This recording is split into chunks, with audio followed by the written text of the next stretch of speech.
So you saw The Witcher on Netflix, and you figured, why wouldn't I go pick up the books and read them? Well, there could be a few reasons. To start, The Witcher show is a very loose interpretation. And if you knew anyone in the fandom, you probably found out through a bunch of bitching that the show was not a very good interpretation, and they kind of took a lot of creative liberties. So, this is the first book, The Last Wish. And it's a little interesting because the first book is not a book that takes place in chronological order. So it is really a compilation of short stories, small anecdotes from Geralt's life. An example, if you did watch the show, would be the story of Nivellen. In the book here, it does take place a little bit different. I'm not going to kind of go into it because it is one of the best stories, I think, one of the best short stories of the book. So it's something that you'll definitely want to discover for yourself and enjoy. But I do think that the story of Nivellen in the show was absolutely one of the best interpretations that we had. So really, this is just a bunch of short stories, so it can be a little jarring because it's going, from place to place, time jumps, all that kind of stuff, and not everything hits exactly right. You also have to remember that these are translated from Polish, so they might not be as great as they are in Polish in English.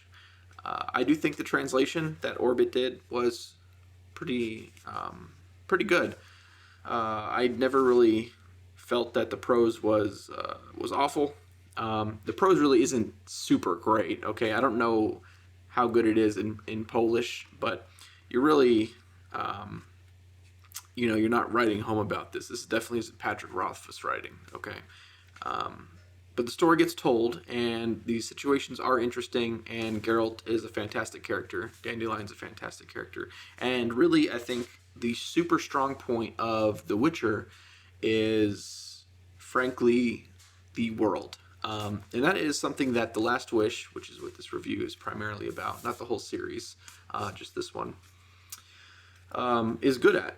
And I think Sapkowski makes a very interesting and intriguing world, especially if you're a fan of the show or you're a fan of the games.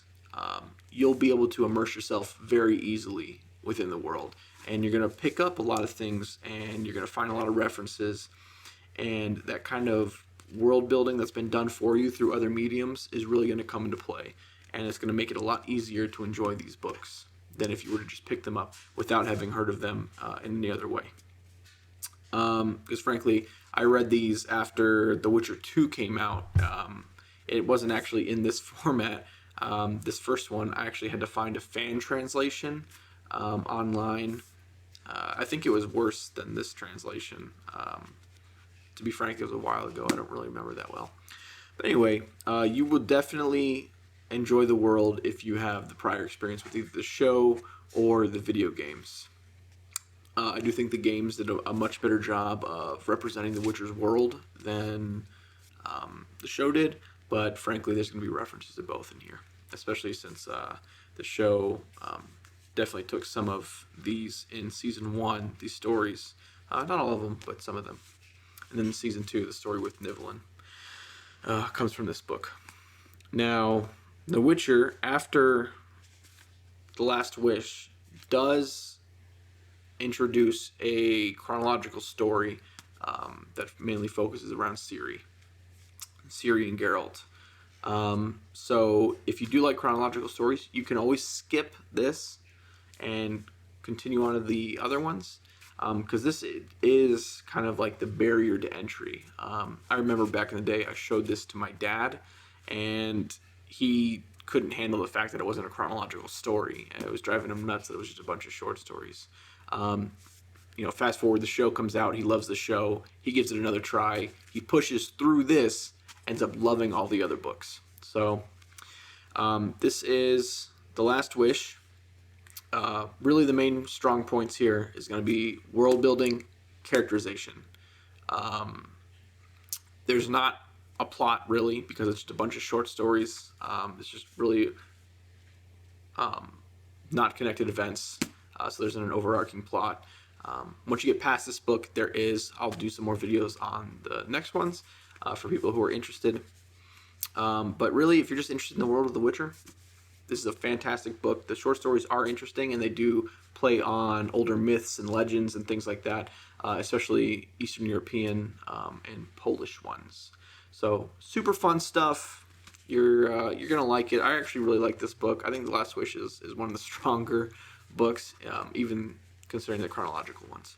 So, The Last Witch. If you like The Witcher, definitely go for The Witcher. Thank you.